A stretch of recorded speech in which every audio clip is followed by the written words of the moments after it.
बिस्मिल्लाहिर्रहमानिर्रहीम, अस्सलाम वालेकुम। मेरा नाम मुनीफ फारूक है और आप देख रहे हैं Munif Farooq official YouTube channel. देखिए, मैं हाईटेक आदमी तो हूँ नहीं हूँ, लेकिन बहुत से मेरे दोस्त कमेंट्स के अंदर लिख रहे हैं कि मेरा ऑडियो लेवल अभी तक दुरुस्त नहीं हो रहा। कुछ एक दोस्त हैं जिन्होंने सजेशंस भी दिए हैं, आपकी बहुत मेहरबानी। लेकिन मैं कोशिश कर रहा हूँ कि अपना माइक के खुद को करीब रखूँ और शायद थोड़ी सी इंप्रूवमेंट आ गई हो। अगर नहीं आई तो मैं टेक्निकल असिस्टेंस ज़रूर उसमें लूँगा। बल्कि मेरे दोस्त हैं मंसूर अली खान, मैं उन्हीं को कहूँगा कि अपनी टीम भेज दें और यार ज़रा ऑडियो को फिक्स करवा दें। वो क्योंकि उनसे मेरा बड़ा भाइयों वाला ताल्लुक है और वो मेरे अक्सर कंसिस्टेंसी के ऊपर तो हमेशा कहते हैं कि कंसिस्टेंट रहें और आहिस्ता आहिस्ता इंप्रूवमेंट लाएँ। बाकी ज़रा ऑडियो की और कुछ चीज़ें हैं जो हम आहिस्ता आहिस्ता इंप्रूव करेंगे और उसको ज़रा बेहतरी की तरफ लेके जाएंगे। लेकिन मैं ज़रा स्लो पेस्ड आदमी हूँ इस मामले में, तो ज़्यादा मुझे मुश्किल हो रही है। बहरहाल आज जो अहम मामलात हैं वो आपके सामने रखेंगे। एक अहम डेवलपमेंट है जो कि आपके सामने रखनी बहुत ज़रूरी है।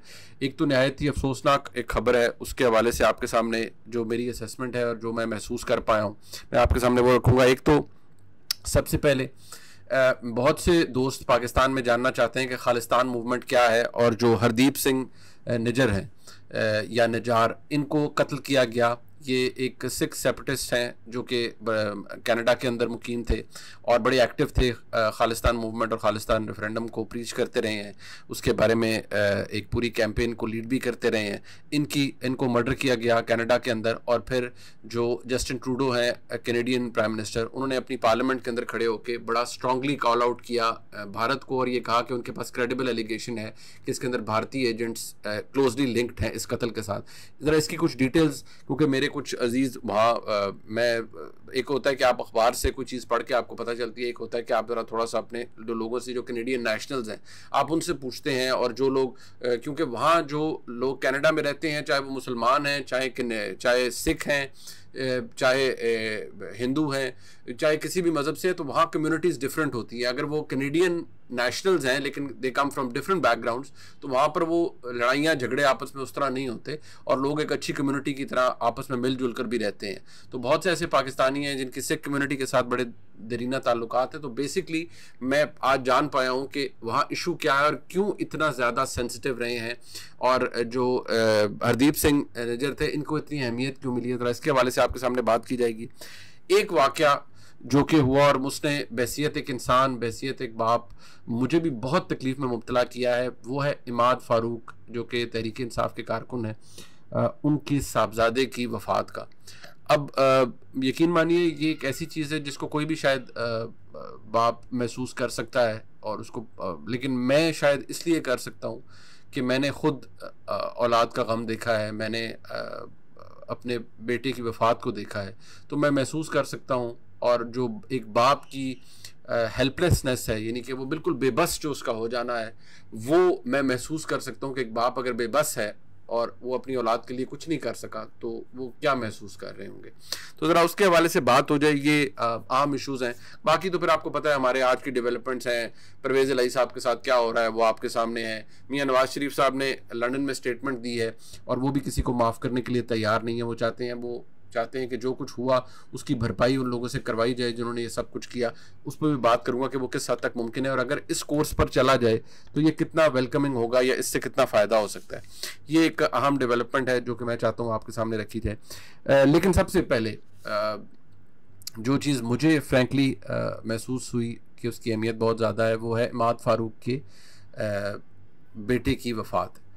देखिए, इमाद फ़ारूक कौन है, इमाद फ़ारूक ने 9 मई को क्या किया, वो आप ये क्लिप्स आपको नज़र आ रहे होंगे, इसकी फ़ुटेज आप देख लें। आप पहले ये फ़ुटेज देख लें, आपको अंदाज़ा हो जाएगा कि इमाद फ़ारूक कर क्या रहे हैं। देखिए, आपने ये क्लिप देखा, ये इमाद फ़ारूक का है या इसके अंदर जो भी ये फ़ुटेज आपको रेडिली अवेलेबल है ट्विटर पे, फेसबुक पर। अब जो मैं पता कर पाया हूँ अपने कोलीग से भी कि जो उनके साहबजादे थे, जो उनके बेटा था, वो बताया जाता है कि वो बिल्कुल ठीक था और वो पहले बीमार नहीं थे, जो अब तक मैं 3-4 लोगों से बात कर पाया हूँ। यकीन मानिए मैं बात भी करना चाह रहा था लेकिन आपको पता है ना, हिम्मत नहीं होती इंसान की किसी के एक ऐसी माँ से या किसी ऐसे घर में, किसी ऐसी जगह पर जहाँ पर एक मासूम छोटे बच्चे की वफ़ात हुई हो, तो वहाँ तो क़यामत टूटती है। और मैंने ये चीज़ देखी है पर्सनली, लिहाजा मैं महसूस कर सकता हूँ कि उनके ऊपर क्या गुजर रही होगी। बताया जाता है कि वो बच्चा ठीक था और जब से उसके वालिद को गिरफ्तार किया गया 9 मई के बदकिस्मत दिन के बाद, और फिर मुतअद्दिद जारी बात है रियासत की तरफ से जो सख्ती भी हुई, रेड्स भी हुए, सब कुछ हुआ, कहते हैं उस माहौल की वजह से वो बच्चा बड़ा डिस्टर्ब था। ये जो बाय एंड लार्ज बताया जाता है, लेकिन कुछ ओपिनियन ये भी है कि शायद बच्चे की तबीयत पहले भी शायद ठीक नहीं थी, लेकिन इसका कोई एविडेंस नहीं है किसी के पास। अगर कोई है तो मैं चाहूँगा कि लोग एजुकेट करें, बताएं, ताकि हम उस एंगल को भी बंदा एक्सप्लोर कर सकता है। लेकिन मैं इतना ज़रूर कहूँगा कि देखिए बुनियादी बात यह है, बहुत से लोगों ने, एक दफ़ा मैंने इसका जिक्र किया तो मुझे बहुत से लोगों ने कहा कि जी आप ये क्यों बात करते हैं कि जी माफ़ी देनी चाहिए रियासत को या जान खलासी कर देनी चाहिए लोगों की। देखिए एक तो बात बहसीत काम पाकिस्तानी मैं कहूँगा कि 9 मई एक स्याह दिन था, उसने पाकिस्तान की चूल्हे हिला दी है। लेकिन मैं क्योंकि एक पाकिस्तानी हूँ, इंसान हूँ, अल्लाह ने मुझे सोच समझ दी है, 8 ग्राम का भेजा दिया है, और बहसीत एक मुसलमान मैं ये भी मेरा ईमान है कि अल्लाह ताला माफ़ करने वालों को पसंद फरमाता है। तो मैं वो भी एक दरख्वास्त ही कर सकता हूँ जो साहिब इक़्तिदार लोग हैं या जो मुक़्तदर हल्के हैं या जिसे हम इस्टेब्लिशमेंट कहते हैं कि गलती हुई, अगर कोई गलती अपनी तस्लीम करे और माफ़ी का तलबगार हो, जो माफ़ी का तलबगार हो, और उसको जितनी गुंजाइश मिल सकती है दे दे। क्या पता जो अंदर है वो किसी घर का वाहिद कफ़ील हो, क्या पता किसी की वाहिद औलाद हो, क्या पता किसी बहन का इकलौता भाई हो, क्या पता किसी जो वालिदैन है उनका एक बेसहारा, जो वालिदैन है उनका एक सहारा, एक वही सहारा हो, औलाद जो इस वक्त जेल में है या जो इस प्रॉब्लम का सामना कर रहा है। तो मेरी तरफ से तो मैं पहले भी मैंने कहा था, मैं आज भी ये कहूँगा, क्योंकि मैं ये महसूस करता हूँ कि शायद किसी जगह जाके माफ़ी मिल जानी चाहिए। लेकिन मैं एक बात ज़रूर कहूँगा कि प्लीज़ खुदारा, बच्चे का दुनिया से चले जाना उस माँ के लिए और उस बाप के लिए नहायत तकलीफ दे, उसके ऊपर तो ना कोई बहस है, ना हो सकती है, ना होनी चाहिए। पर मैं नहायत एहतराम के साथ ये कहूँगा, ये जो क्लिप्स आपको नज़र आ रहे हैं, ये तमाम लोग, मैंने अभी रिसेंटली देखा, मेरे भाई मंसूर अली ख़ान ने, वो सनम जावेद हैं, उनके वालिद का भी उनके साथ एक पॉडकास्ट किया। अब आप उनकी गुफ्तगू सुन लें, आप जितने भी मैंने तो कई ऐसे वालिदैन को देखा है पर्सनली जो टीवी पे भी नहीं आए, जो दुहाइयाँ दे रहे हैं, रो रहे हैं, मातम कर रहे हैं कि किसी तरह हमारे बच्चे जो इस बेरारवी का शिकार हो गए उनको माफ़ी मिल जाए, एक मौका मिल जाए। वो एक मौका मांग रहे हैं कि माफ़ी दे दें, माफ़ी दे दे, रियासत माफ़ी दे दे, माफ़ी दे दे। अब क्योंकि मैं दर्द महसूस कर सकता हूँ, बहसीत एक इंसान भी, बहसीत एक हफीज़ुल्लाह नियाज़ी साहब ने एक ट्वीट की, वो आपको नज़र भी आ रही होगी, जिसमें वो ये कह रहे हैं कि वो सबका हवाला दे रहे हैं कि जी इस्टेब्लिशमेंट के दिल में अल्लाह रहम पैदा करे। देखिए इस्टेब्लिशमेंट के दिल में बिल्कुल मैं भी उनके साथ दुआ करता हूँ कि सबके दिल में रहम पैदा हो, लेकिन पहले गुनाह का या गलती का या जुर्म का जो एक्सेप्टेंस है कि जी ये जुर्म किया गया है, पहले उसको कबूल तो कोई करे कि हाँ जी ये जुर्म किया है और बड़ी नदामत है, बहुत शर्म है और बड़ा गलती हो गई। इतनी सी बात है। गलती या जुर्म करके अगर मैं ये कहूँ कि मैंने जुर्म कर लिया है लेकिन मैं उसकी माफ़ी नहीं मांगूंगा, मैं उस चीज़ को एक्सेप्ट नहीं करूँगा कि मैंने जुर्म किया है, तो फिर मैं अपनी तस्हीह नहीं कर सकता, फिर मैं किसी से माफ़ी भी नहीं मांग सकता। ये तो देखिए, ये तो दुनियावी मामलात है ना, इनकी तो कोई अहमियत नहीं है। ये तो हमने दुनिया में है, कल एक लम्हे का पता नहीं, ईमान यही है कि अगला सांस आए ना आए।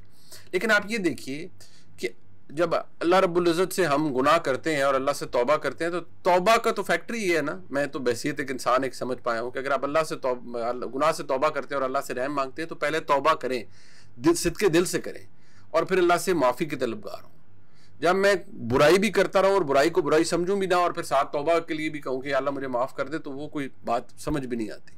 लिहाजा ये तो दुनियावी मामलात है, इसमें मैं इतना कहूँगा कि आपने अगर जुर्म किया है तो पहले जुर्म की आप ये कहें कि जी ये जुर्म किया है, ये बड़ी गलती की है। अगर इस मुल्क को हमने इसके बकिए उधेड़े हैं, बेरारवी का शिकार होकर, तो बड़ा जुर्म किया है, गलती की है, अब हम रियासत से माफ़ी के तलबगार हैं। लेकिन बहुत से लोग कहेंगे नहीं गलती तो की कोई नहीं है, तो फिर अब उस पर मेरी बहस वहाँ ख़त्म हो जाती है, इसलिए क्योंकि अब यहाँ पर कीमती जानें इन्वॉल्व हैं, यहाँ किसी की बूढ़ी माँ इन्वॉल्व है, डॉक्टर यास्मीन राशिद साहिबा हैं, वो बीमार रही हैं। मैं क्या करूँ, मैं बहसीत इंसान मैं यही कह सकता हूँ कि अल्लाह ताला उनके लिए भी मुश्किल आसान करे, लेकिन जो जिसने जुर्म किया यार उसके बारे में क्या किया जा सकता है। किसी की बेटी है, किसी की फैमिली लाइफ ख़राब हो रही है, कोई और है, वो इस जोन के अंदर आ गए कि कोई रियासत से ज़्यादा ताकतवर हो गया और वो चूल्हे ला दी उसने, फ़ौज की तनसीबात को भी आग लगवा दी, सब कुछ कर दिया। और फिर आप ये कहें कि नहीं जी हमने दुरुस्त किया, तो फिर माफ़ी कहाँ से मिलेगी, फिर गुंजाइश कहाँ पर पैदा होगी। तो ये एक फ़र्क है। बाकी मेरी तमाम तर हमदर्दियाँ उनके वालदैन के साथ हैं, बच्चे के वालदैन के साथ हैं, उसकी वालदा, उसके वालिद, उसके तमाम घर वालों के साथ है। ये कहर जो उन पर टूटा है, जो क़यामत टूटी है, इसका अंदाज़ा सिर्फ वही कर सकते हैं कि उस बाप पे पता नहीं क्या गुजरी होगी। वो तो शायद ख़त्म हो चुका होगा अंदर से, कि जिसका बच्चा उसके इंतज़ार में या इस हालत में दुनिया से चला गया और बीमार होकर गया। अगर वो वाकई अपने बाप की जुदाई को बर्दाश्त नहीं किया उसने, और उस बीमारी की वजह से, उस जुदाई की वजह से, बाप के दूर होने की वजह से वो बच्चा इतना उसकी हेल्थ पे इफेक्ट हुआ, तो फिर तो आप देखिए कि कितना बड़ा कर्ब है उस बाप के लिए। और शायद वो पछताते भी होंगे, और पछताना चाहिए भी ऐसे वाक़यात के ऊपर। अल्लाह ताला उनको सब्र अता फरमाए। एक तो ये मामला था जी। ज़रा आगे मैं चलूँगा। एक ये इसलिए क्योंकि भारत का जो असल चेहरा है, जो दुनिया को शाइनिंग इंडिया दिखाता है भारत, लेकिन भारत के अंदर इस वक्त ह्यूमन राइट्स वायलेशन, यानी इंसानी हकूक़ की जो वायलेशन है, खिलाफ वर्जी है, वो अरूज पर है। और मोदी के इंडिया के अंदर, मोदी के भारत के अंदर तो ये बहुत ज़्यादा है, क्योंकि वहाँ वो हिंदुत्व को प्रीच करते हैं, टॉलरेंस बिल्कुल है नहीं। आप वहाँ मुसलमानों के साथ क्या हो रहा है, सिखों के साथ क्या हो रहा है। अब खालिस्तान मूवमेंट, क्योंकि बहुत लंबी गुफ्तगू से बेहतर है आपको ज़रा शॉर्टली बता देते। खालिस्तान मूवमेंट आपकी नहीं, बेसिकली खालिस्तान मूवमेंट क्या है कि जो सिख कम्युनिटी है वो पंजाब, भारतीय पंजाब के अंदर उनकी तादाद सबसे ज़्यादा है, लेकिन पूरे भारत के अंदर सिख माइनॉरिटी में है, यानी अक़लियत में है। सिख बड़े अरसे से वो ये कहते हैं, वो एक सेपरेटिस्ट मूवमेंट है, अलहदगी पसंद उनकी तहरीक है, और वो चाहते हैं कि भारतीय पंजाब में से उनका एक अलहदा स्टेट उनकी बनाई जाए, उनका एक अलहदा रियासत उन्हें दे दी जाए। अब उसके बारे में वो ये बात करते रहे हैं, और ये इसके फेजेस आए हैं, कभी ये दोबारा उजागर हो जाती है, लेकिन जो बहुत इसको स्पाइक मिला वो 70 और 80 की दहाई के अंदर मिला।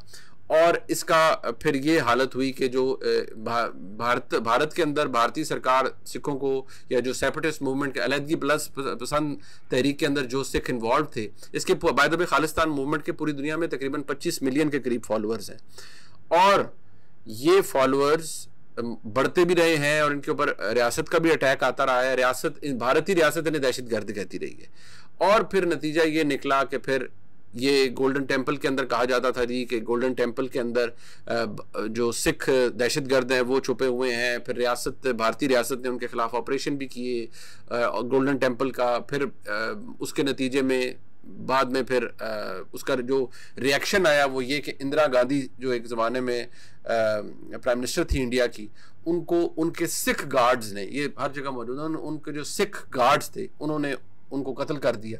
उसके रिएक्शन में ये सिलसिला चलता रहा है। अब ये कनाडा के साथ क्या एंगल है? बेसिकली बात ये है कि कनाडा के अंदर एक बहुत अच्छी और बड़ी तादाद है सिख कम्युनिटी की, और वो सक्सेसफुल लोग हैं, मेहनती लोग हैं जो सिख कम्युनिटी है, और आपस में बिल्कुल यूं जुड़े हुए होते हैं। वहाँ पर ओटावा के अंदर ये एक बार इनकी प्रोसेशंस भी निकलते हैं, कैंपेनिंग भी ये करते हैं। तो भारत की तरफ से बार बार ये कहा जाता रहा है कि ये जो हमारे डिप्लोमेट्स हैं, भारतीय डिप्लोमेट्स कनाडा के अंदर, इनको बड़ा जो खालिस्तान मूवमेंट के लोग हैं ये बड़ा हरास करते हैं और बड़ा डराते धमकाते हैं और ये करते हैं और वो करते हैं। ये जो हरदीप सिंह निज्जर थे, ये अब सबको पता है, ये यहाँ से भागकर, भारत से भागकर गए वहाँ पर। पहले इनकी असाइलम की दरख्वास्त प्रोसेस करने के लिए गए, नहीं हुई। फिर वहाँ पर इन्होंने एक खातून से शादी कर ली, फिर उसी के बेसिस पे ये वहाँ पर सेटल हो गए, और ये कारोबार के अंदर एक कारोबार भी अपना करते थे, को प्लम्बिंग का इनका काम था, वो करते थे, लेकिन ये बहुत एक्टिव थे। और भारतीय रियासत ने इनका भी वारंट इशू किया हुआ था और इनको दहशतगर्द भी करार दिया गया था, और इनके ऊपर मुख्तलिफ इल्ज़ामात लगते रहे हैं, कभी कोई सिनेमा के अंदर बॉम्बिंग का, कभी किसी और चीज़ का, और इनके हवाले से इंटरपोल के अंदर भी भारतीय रियासत गई हुई थी। लेकिन कनाडा के अंदर या किसी भी मुल्क के अंदर, कनाडा, आप यूरोपियन कंट्रीज़ में चले जाएं, आप अमेरिका इटसेल्फ, अमेरिका के अंदर चले जाएं, जो सिविल लिबर्टीज़ हैं या जो इजहार राय की आज़ादी है वो बहुत उरूज पर है, बहुत ज़्यादा स्पेस दी जाती है लोगों को। लेकिन भारत जैसा मुल्क जहाँ पर मोदी जैसी सरकार हो और मोदी जैसा प्राइम मिनिस्टर हो, वो तो फिर ये चीज़ अलाउ ही नहीं करते। ज़ाहिरी बात है, उनको जब ये लगा कि ये चीज़, अब जब G20 समिट हुआ है तो वहां पर भी खास तौर पर भारतीय वजीर आजम ने जस्टिन ट्रूडो को, जो कि कैनेडियन वजीर आजम थे, उनको साइड लाइन्स पे कहा गया कि जी ये वहाँ पर ओटावा के अंदर बहुत ज़्यादा, कनाडा के अंदर ये हमारे लोगों को हरास किया जा रहा है खालिस्तान के मूवमेंट के लोगों की तरफ से, तो आप इसका कुछ करें और ये करें और वो करें। जाहिर बात है जो सिख कम्युनिटी है वो कैनेडियन नेशनल्स हैं। कनाडा की हुकूमत कभी भी अपने लोगों के खिलाफ वो जबर, वो ज्यादती कभी नहीं करेगी और ना ही उनको जेलों में बंद करेगी जब तक कि वो किसी जुर्म में मुलव्वस ना हो। अब जस्टिन ट्रूडो जो कि कनाडा के प्राइम मिनिस्टर हैं, उन्होंने ये कहा कि ये लोग इन्वॉल्व हैं, जो भारत के एजेंट्स हैं जिनके बारे में बताया जा रहा है कि रॉ का कोई एजेंट है वो इन्वॉल्व है इस किलिंग के अंदर, और ये किलिंग्स दुनिया में किलिंग्स होती हैं। आपको याद होगा एक चीज़ जो कि ख़त्म हो गई, वो खशोगी एक शख्स था जिसको टर्की के अंदर मरवाया गया और वो काउंसलेट के अंदर मरवाया गया, एम्बेसी के अंदर मरवाया गया, और किस तरीके से मरवाया गया और कौन उसके पीछे था ये अब कोई ओपन सीक्रेट है। हर एक को पता है कि वो कौन शख्स था और कैसे एक और मुल्क ने किसी और मुल्क के अंदर जाके एक एम्बेसी के अंदर किसी शख्स को मरवाया, और कैसे मरवाया, और लिटरली मरवाया भी नहीं, बुचर किया, यानी कि जैसे कसाई किसी को हलाल करते हैं वैसे किया। तो यहाँ इनको भी कत्ल कर दिया गया। अब जैसे कनाडा ने उनका एक डिप्लोमेट निकाला है, भारत ने भी निकाल दिया है। बेसिकली भारत के अंदर बहुत सी सेपरेटिस्ट मूवमेंट रही हैं, और अगर अभी भी आप अगर गूगल करें तो आपको नाम सामने आ जाएंगे। जो खालिस्तान की मूवमेंट है, इसके अंदर जो सब्सटेंस है वो over the period of time बहुत ज़्यादा इंक्रीज होता रहा है, और अब इस चीज़ को इतना सीरियसली लिया गया है, इस कत्ल को हरदीप सिंह निज्जर के जस्टिन ट्रूडो ने ये बात की है, कैनेडियन वज़ीर आज़म ने, जिसके साथ अब अमेरिका ने भी कहा है कि जिन लोगों ने ये किया उनको सजा दी जाए।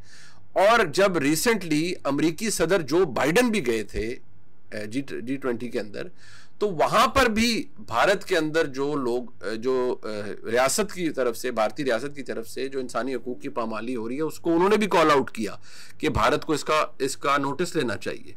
लिहाजा ये एक ऐसा काम हुआ है जिससे अब भारत एक्सपोज हो रहा है दुनिया के सामने। एक तो वो शाइनिंग इंडिया का कॉन्सेप्ट बिल्कुल आप बनाएं, शाइनिंग इंडिया हो, लेकिन शाइनिंग इंडिया खाली इकोनॉमिक ग्रोथ नहीं है, वहाँ ये भी है कि लोगों को राय की आज़ादी कितनी ज़्यादा है। हम पे तो हर कोई तनकीद कर देगा, हम वैसे भी, हमारी तो खैर हालत ही मुआशी तौर पर बहुत बुरी है, लेकिन भारत अगर ख़ुद को इतनी बड़ी रियासत और दुनिया की सबसे बड़ी जमहूरियत कह रहा है, तो वहाँ जमहूरियत के अंदर तो फिर आप ये सबसे पहले जमहूरियत की पामाली इस तरह से करते हैं कि अगर आप इंसानी हकूक़ की पामाली शुरू कर देते हैं। लिहाजा ये एक ब्रीफ सा अकाउंट था जो इस वक्त हो रहा है, और पूरी दुनिया आप कॉल आउट करेगी, क्योंकि कनाडा से शुरू हुआ, अमेरिका ने कर दिया है। अब आप देखिएगा अनकरीब, बेशक भारत के साथ आपके मिडिल ईस्टर्न कंट्रीज के, यूरोपियन कंट्रीज के, अमेरिका के बहुत ज़्यादा तजारती ताल्लुकात हैं और इंटरेस्ट इन्वॉल्व है, लेकिन ये इतनी ब्लेटेंट चीज़ है कि एक कैनेडियन शहरी है, वो जो हरदीप सिंह निज्जर थे, वो कैनेडियन शहरी थी, उसको मरवाया गया। और क्रेडिबल एविडेंस जब बात करना है तो किसी मुल्क का वज़ीर आज़म बगैर उसमें लगी लिपटी नहीं, वो फिर को बता रहा है कि मेरे पास एविडेंस है कि भारत ने मरवाया है कनाडा के अंदर एक कैनेडियन शहरी को, बेशक वो सिख कम्युनिटी से ताल्लुक़ रखता हो, बेशक वो भारत से आया हो, लेकिन हमारे मुल्क में मरवाया है। ये हमारे मुल्क की जो खुद मुख्तारी है उसके ऊपर हमला है। अब उनका साथ अमेरिका दे रहा है, और अनकरीब आप देखिएगा और भी मुल्क देंगे, और भारत को इस सिलसिले में, भारत पूरी दुनिया से इस मामले में लड़ाई नहीं कर सकता। ये एक सिफारती महाज बन रहा है भारत के लिए, और ये एक्सपोज भी हो रहा है भारत। ये डेवलपमेंट्स थी। बाकी आपको पता ही है जी चौधरी परवेज़ इलाही साहब के साथ क्या हो रहा है, वो मैं आपको पहले ही प्रेडिक्ट कर चुका था, मेरे ख्याल में आपको याद भी होगा। आज का व्लॉग ये था जी। मैं कोशिश करूंगा कि अब मैं रोज़ कोशिश करता हूँ डबल पे हम जाएं, 2 पे जाएं, लेकिन कुछ वक्त की कमी की वजह से नहीं हो पाता, लेकिन बहुत जल्द। और आज ये बताइएगा कि क्या साउंड बेहतर है। मेरे दोस्तों को अगर लगता है नहीं बेहतर है तो इसको हम और भी इम्प्रूव करते हैं। आप सबकी मोहब्बतों का बहुत शुक्रिया। खुदा हाफिज़।